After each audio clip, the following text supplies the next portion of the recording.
예, 우리 선교사님 우리 오셨습니다. 우리 박수 한번 우리 선교사님께. 예. 우리 선교사님께서 오늘 말씀 나눠주겠습니다. 먼저 기도하고 시작하겠습니다. 하나님 아버지 감사합니다. 이렇게 법한교회 사랑해 주셔서 주님의 선교 명령에 순종하여 일본 온라인 단기 선교를 기획하고 또 이렇게 준비하게 하시니 감사합니다. 하나님 모임 가운데 함께하여 주옵시고 저희들에게 주님의 사랑을 잘 전할 수 있는 능력을 허락하여 주옵소서. 참가한 모든 지체들 위해 하늘의 복으로 채워주시고 늘 마음에 임만을 하여 주셔서 용기와 힘을 다하여 주옵소서. 감사하며 예수님 이름으로 기도드립니다. 아멘.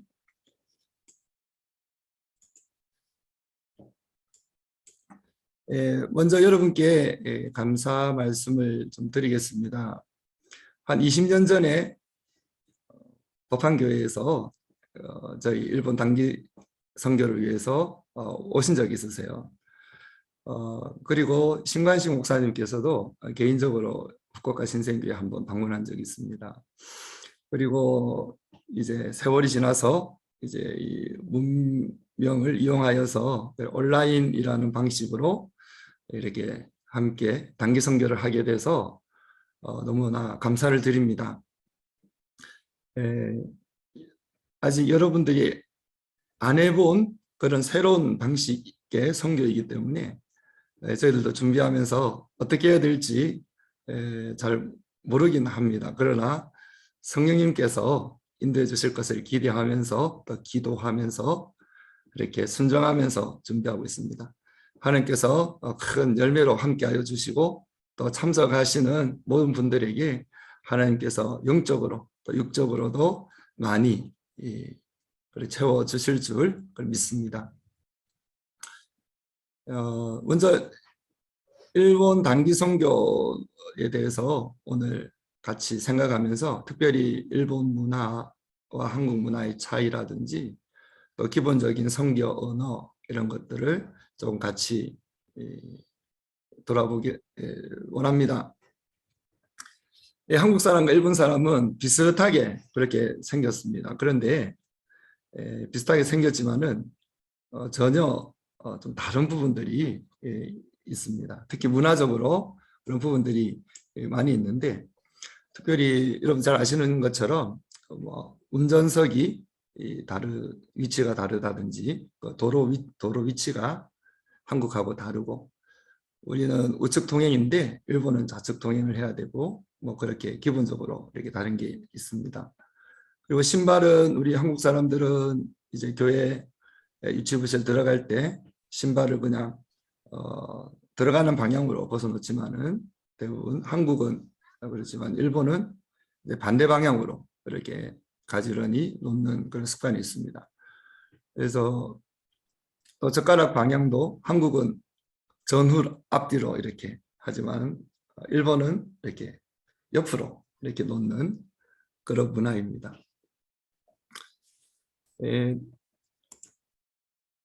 또 이제 또 다른 건 우리가 또 친절하게 하려고 했는데 오해받는 그런 문화도 있습니다. 예를 들어서 식사할 때 우리 김치 같은 거 먹을 때 잘 이렇게 안 뜯어지면은 이제 대신 젓가락을 이제 같이 넣어서 젓가락을 잡아준다든지 찢어준다든지 자기가 이렇게 음식을 더 먹으라고 이렇게 건네준다든지 젓가락으로 그렇게 하는데 일본은 그런 게 조금 금기시되어 있습니다. 왜냐하면은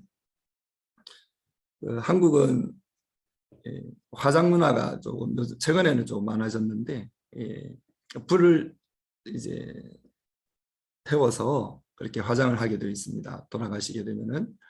근데 이제 일본은 그것을 다 태우고 난 다음에 그 뼈의 일부를 가족들에게 이제 건네면서 그 과정에서 가족들이 다른 사람 다 가고 가족들이 모여서 젓가락으로 그 뼈들을 그 항아리에 납불당에 들어갈 항아리에 이렇게 넣습니다.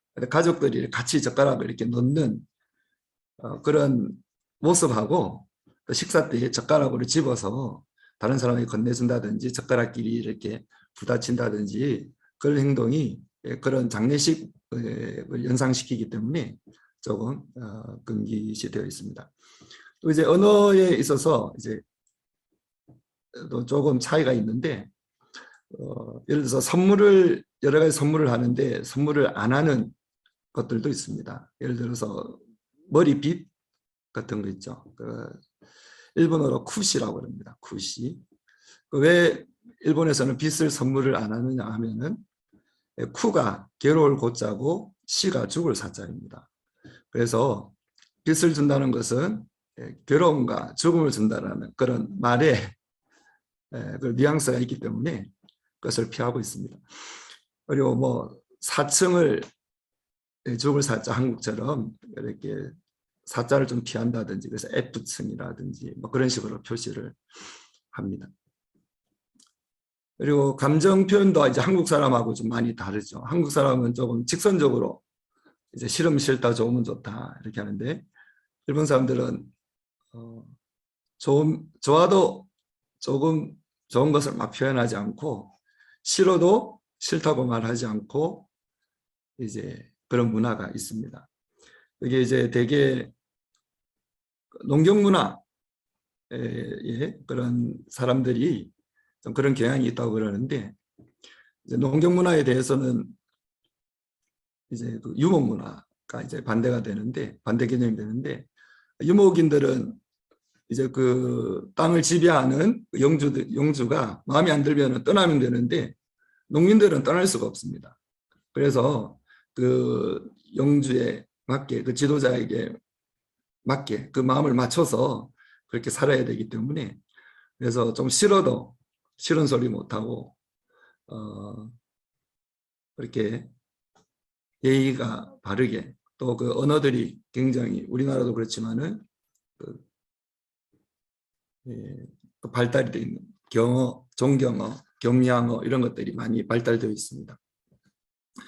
그래서 우리가 이제 온라인으로 하기 때문에 그런 실수는 많이 없으리라 생각합니다만은 실제로 이제 와서 단기 선교를 할 때에 우리가 이런 그 피부색이 같고 또 생김새가 비슷해서 한국 사람인지 일본 사람인지 구분은 잘 안 되지만은 언어가 다르고 또 문화가 다르고 또 그것에서 오는 생각들이 다르기 때문에 또 신앙도 다르고 세계관들도 사실은 많이 다릅니다. 그래서 우리가 일본을 선교한다든지 어느 나라를 선교한다든지 할 때에 일단 그 나라의 문화 또 그 나라의 사람들의 생각 그런 것들을 이해하는 게 먼저 그렇게 필요하다고 생각합니다. 그래서 지금까지 뭐 여러 가지 말씀을 드렸는데 다른 점이 있다. 우리와 다른 점이 있다라고 생김새는 비슷하지만은 다른 점이 많이 있다라고 하는 것을 먼저 인식하면서 이 단기 선교를 시작하면 좋을 것 같습니다.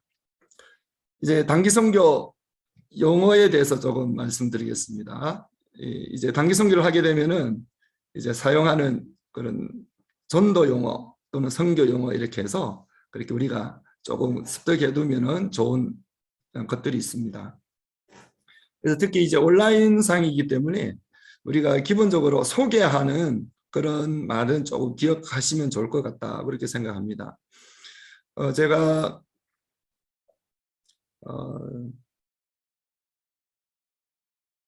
그 강의안을 공유를 할까요? 칠판을 쓸까? 강의안을 좀 공유를 한번 해보겠습니다.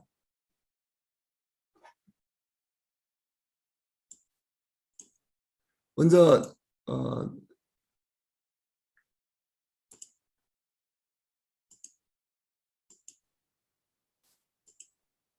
곤방와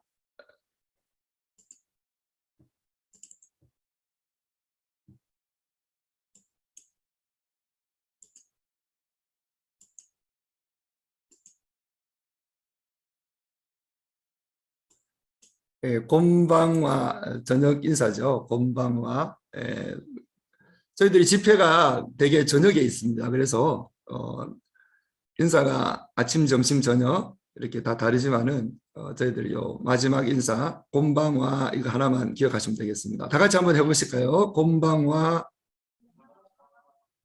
예. 그다음에 처음 뵙겠습니다 라는 말입니다. 하지메 마시테. 네, 다 같이 한번 해보겠습니다. 하지메 마시테. 네, 와타시와 이성덕 데스. 네, 자기의 이름 넣어서 와타시와 이성덕 데스.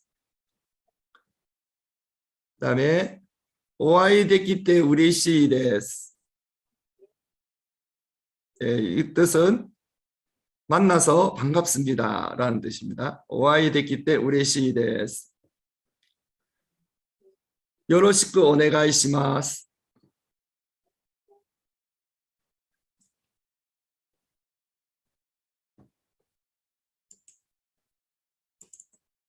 요로시쿠 오네가이시마스는 잘 부탁드립니다 라는 뜻입니다. 그 다음에 와타시와 니혼가 스키 데스. 이것은 나는 일본이 좋습니다 라는 뜻입니다. 그 다음에 선교 용어 카미와 아이 데스. 네, 하나님은 사랑입니다. 카미, 하나님. 카미와 아이 데스. 아이는 사랑입니다. 카미와 아이 데스. 그 다음에 하나님은 일본을 사랑하고 계십니다. 카미사마와 니혼오 아이시테 오라레마스. 네, 잘하십니다. 예. 니치요비니와 교회니 이때 쿠다사이. 네, 조금 길었는데 일요일 니치요비 교회 교회이 가주세요. 선교사님 그 화면을 좀 한번 올려주시겠어요? 예. 화면이 예. 아니 그 저기 한글 화면이 그 글자가 계속 올려주셔야 돼요. 예. 한글 파일. 예. 지금 이동. 됐습니다. 네네. 예.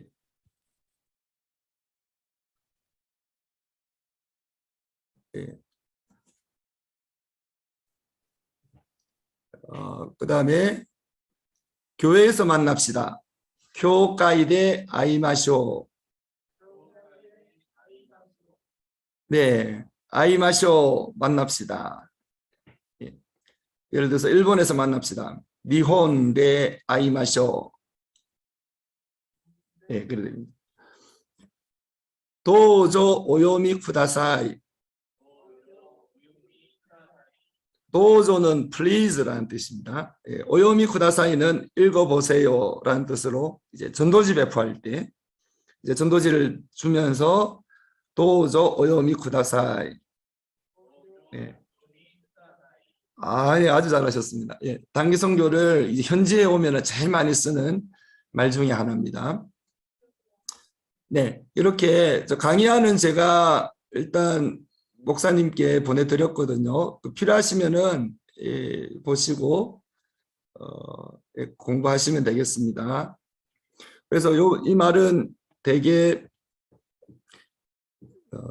목요일 날 첫날에 그 자원봉사자들하고 이제 모임할 때에 그때 이제 자기 소개를 잠깐 할 수 있는 시간이 있다면은 이제 이렇게 하시면 되겠습니다. 예를 들어서 곤방와 하지메 마시테 와타시와 이성덕 데스.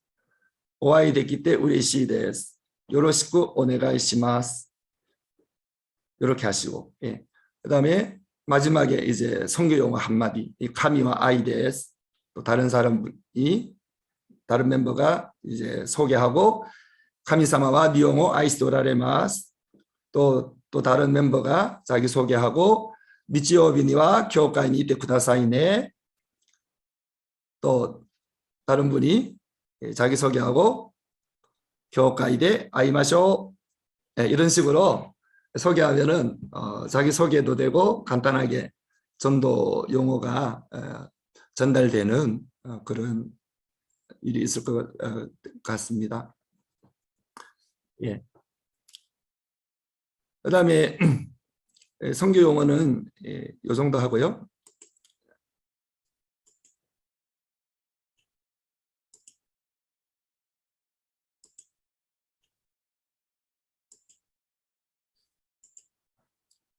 예. 다음은 이제 일본 선교 역사 그 교회 소개를 조금 드리겠습니다. 일본은 1549년에 가톨릭 선교사 자비엘이 처음 이제 선교를 하러 일본에 왔습니다. 바로 이 큐슈 땅으로 왔는데요. 그때 이제 뭐 얼마 지나지 않아서 20만 명에서 30만 명의 그 순교자가 발생했습니다. 그리고 1853년에 처음 일본의 교회가 세워졌습니다. 당시는 기독교가 금지되었던 시기였기 때문에 복음을 자유롭게 전할 수가 없었습니다. 그래서 외국인을 위한 교회밖에 없었고, 그리고 병원이나 사설학원 등을 지어서 운영하면서 가난한 사람들에게는 무료로 치료해주고 또 선지 문명을 전하면서 현지인들과 접촉하고 하나님의 사랑을 전하기 시작했습니다. 전도할 수는 없었지만 그 전도가 금지되어 있는 그 상황 가운데서도 그 언어를 철저하게 연구해서 그 최초의 그 영일사전, 그 화영어림 집성이라고 하는 영어 사전도 발간하였고, 그 성교 번역을 할 수 있는 그 기초를 이렇게 만들었습니다. 그래서 일본의 초기 선교사들의 그 사역은 주로 학교, 병원, 그 선교 번역이 그 중심이 되었습니다. 당시에 서양 교육을 받기를 선호하는 그런 분위기가 있었습니다. 그래서 고위층 그 자녀들이 그 선교사들을 찾아왔고 또 선교 문물을 배우려고 그렇게 했습니다. 그 선교 문물을 배우면서 또 예수님에 대해서 조금씩 듣기도 하고 그 중에서도 또 믿는 사람이 생기기도 하고 그렇게 했습니다. 그래서 그것이 지금의 그 일본 미션 스쿨의 그 기초가 되기도 했습니다. 1873년에 그 외국 그래서 미국의 그 외국인들의 그 압박을 인해서 그 종교의 자유를 허용하게 됩니다. 종교 자유가 허용이 된 이후로는 그 개인 전도가 공식적으로 그렇게 가능하게 되었고요. 이전까지는 고위층에서 복음을 전했다고 하면은 1873년 이후부터는 서민층에 복음이 전달되기 시작했습니다. 1878년 종교 자유가 허용된 후에 5년 당시 교회가 44개, 44개가 되었고 1617명의 신자가 생겼다고 합니다. 1885년에는 169개 교회가 생겼고 10,000명이 넘는 신자가 되었고 또 1890년에는 34,000명에 이르게 되었습니다. 그런데 또 박해가 1890년부터 10년간 10년 정도 국가적인 박해가 시작되었습니다. 1890년에서 1900년 국가적으로 박해가 시작되어서 많은 그 성장이 없었습니다. 또한 이 시기부터 그 자유주의 신학이 나타나서 여러 가지 그 악영향이 나타나게 되었습니다. 1900년 초기에 초기에는 그 기도회를 중심으로 기도회를 통해서 영적 각성 운동이 일어났다는 그런 특징이 하나 있습니다. 기도회는 초교파적으로 대규모 전도 운동으로 확장되어 갔고 조금씩 부흥의 불꽃이 일어나기 시작했습니다. 그런데 2차 세계대전 중에 정부가 또 기독교를 통제하기 시작했습니다. 효과적으로 통제하기 위해서 강압적으로 일본 기독교 교단이라고 하는 그 하나의 단체, 하나의 교단으로 통합을 할 것을 명령하는 종교단체법이 시행되었습니다. 세계대전 중에 교회 성장이 그렇게 멈추게 되어버렸고 그 당시 13만 8천 명이었던 사람들이 신자들이 10년 후에는 12만 명으로 감소를 했습니다.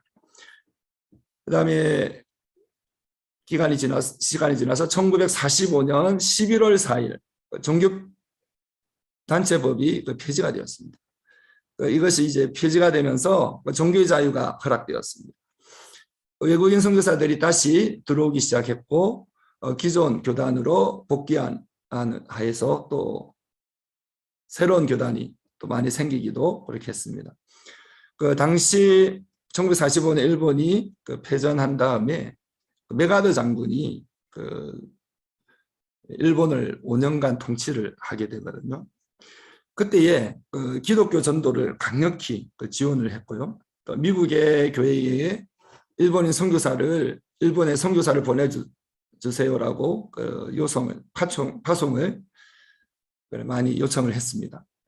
이와 더불어서 자유로운 전도활동, 선교활동을 통해서 1947년에 20만 명이었던 기독교 인구는 1965년에는 46만 명으로 약 20년 만에 2배로 성장했습니다. 이후 일본은 경제 성장기에 접어들게 되었고 사회적으로 큰 변화가 일어났습니다. 의식적으로도 많은 변화가 있었고 좋은 그런 성장할 수 있는 좋은 그런 기회가 되었습니다. 그런데 이제 교회가 좀처럼 성장하지 못했고요.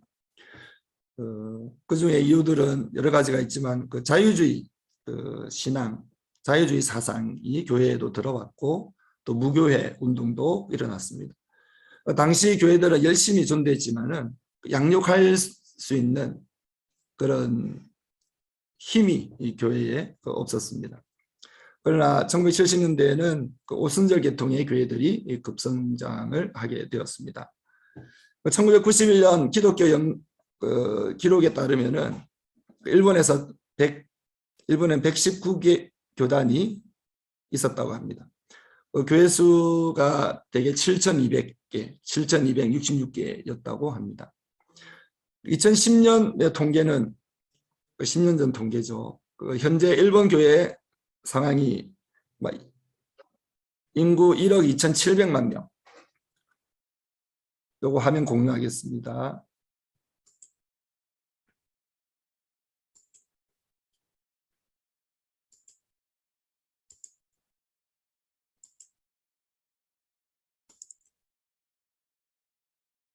예. 2010년에 현재 일본 교회 상황은 1억 2,700만 명, 교회 수가 8,023개, 교회 하나당 인구 비율 1만 5,837명, 교인 수 41만 6,815명, 평균 교인 수 64명, 예배 출석자 수 26만 5,707명, 평균 예배 출석자 41명으로 보고 있습니다. 이 통계는 가톨릭을 포함한 통계이기 때문에 실질적으로는 더 적은 숫자가 되고 평균 예배 출석자가 대개 한 30명 정도로 되고 있습니다. 그리고 일본 기독교 교단이라고 하는 교단이 있습니다. 아까 2차 세계대전 때에 일본 정부가 일본에 있는 교회들을 관리하기 위해서 하나의 교단으로 이렇게 뭉쳤는데 그 교단 이름이 일본 기독교 교단입니다. 그게 이제 폐지가 된 다음에도 각각 자기 교단으로 다 흩어졌지만은 이제 흩어지지 않고 그대로 남은 교단이 일본 기독교 교단이고 지금 일본에서 제일 큰 교단이기도 합니다. 작년 1921년 11월 11일 현재 일본 기독교 교단 교세가 통계가 있어서 이렇게 공유를 합니다. 대개 보면 교회 수가 1685개에서 19년도에는 1675개, 또 20년에는 1666개. 점점 줄어들고 있는 것을 볼 수가 있고요.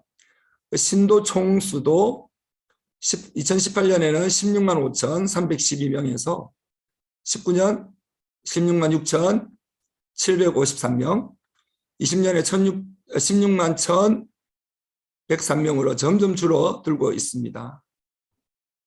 그 다음에 교육자 수도 역시 줄어들고 있고 주일 일요일 예배 출석자 수도 49만에서 48만, 36만, 특히 이제 코로나 관계로 더 숫자가 줄어들고 있습니다.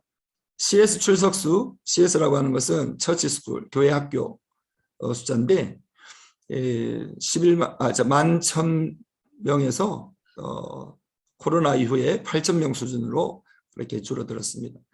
세례자, 특히 세례자 수가 1,000명에서 2년 사이에 700명대로 이렇게 줄어들어 있는 것을 알 수가 있습니다. 현재 일본 선교에 대해서 조금 말씀드리겠습니다. 저희들 지금 단기 선교를 하려고 하고 있는데, 이 단기 선교는 1992년부터 한국에서 일본 단기 선교가 시작되었습니다. 일본 선교에서 참 중요한 역할을 감당하고 있다고 생각합니다. 2008년부터는 온누리 교회에서 러브 소나타 재팬을 그 동경, 센다이 등의 주요 도시에서 개최해서 매 3,000명 가까운 사람들에게 복음을 전하였습니다. 일본에서 사역하고 있는 선교사는 약 3,000명으로 보고 있고, 그중에서 미국인 선교사님이 1,500명 정도, 한국인 선교사님이 500명 정도입니다. 대부분은 일본 교단의 그 무목교회를 섬기거나 선교단체를 통해서 학생전도, 구제사역 등 다양한 선교 활동을 이렇게 벌이고 있습니다.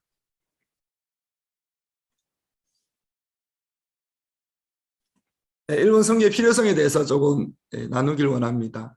왜 일본 선교를 해야 되는가 하는 문제죠.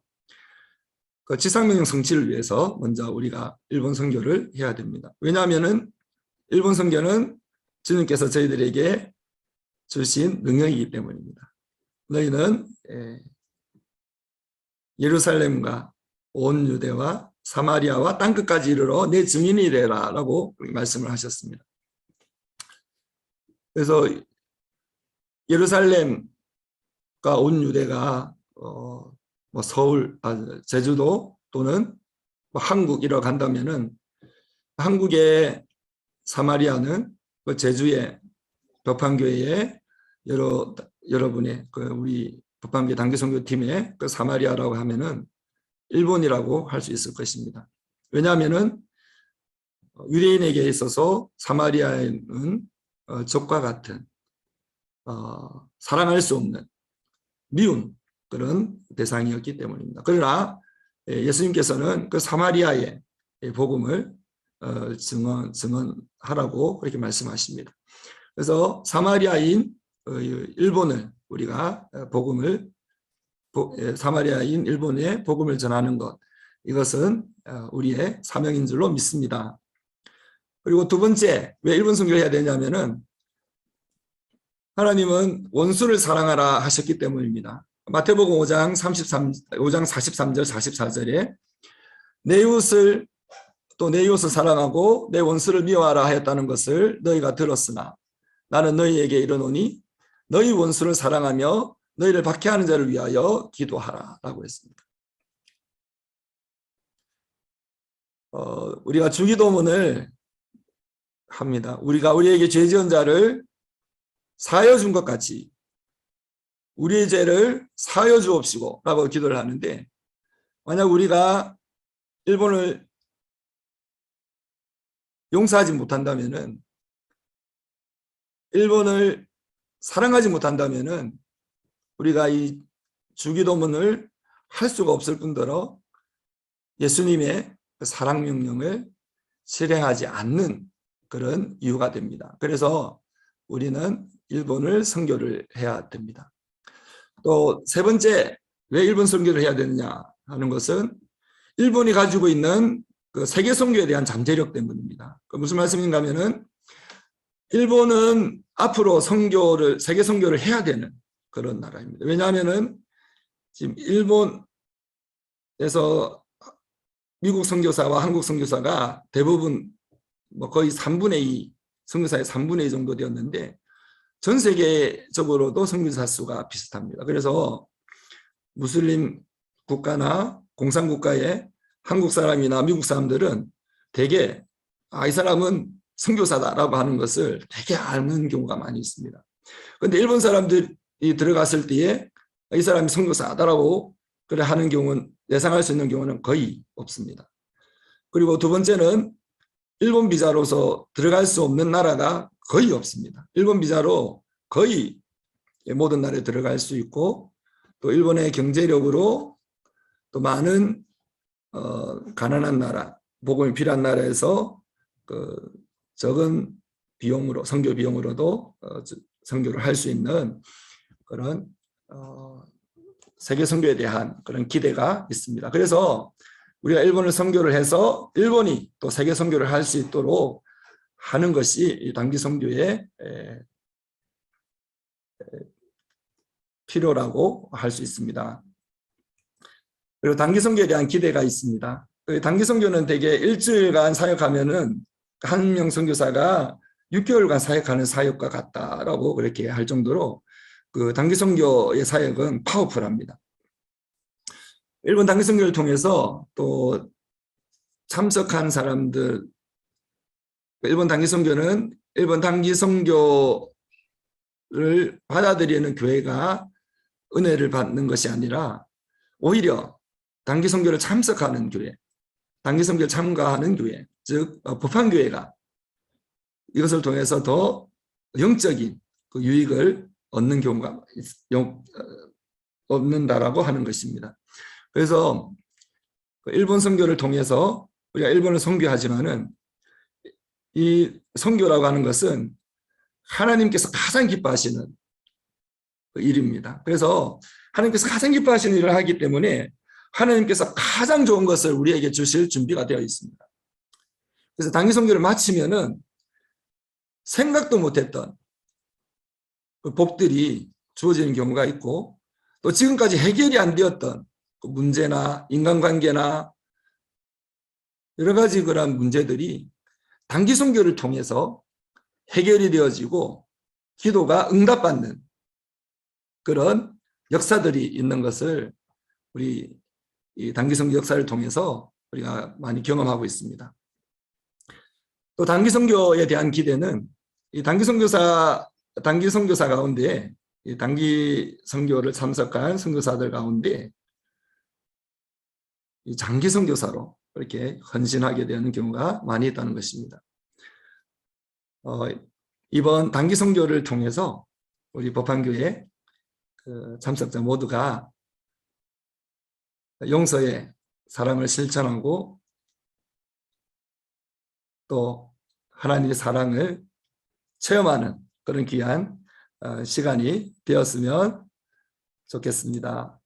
네, 여기까지 말씀드리도록 하겠습니다.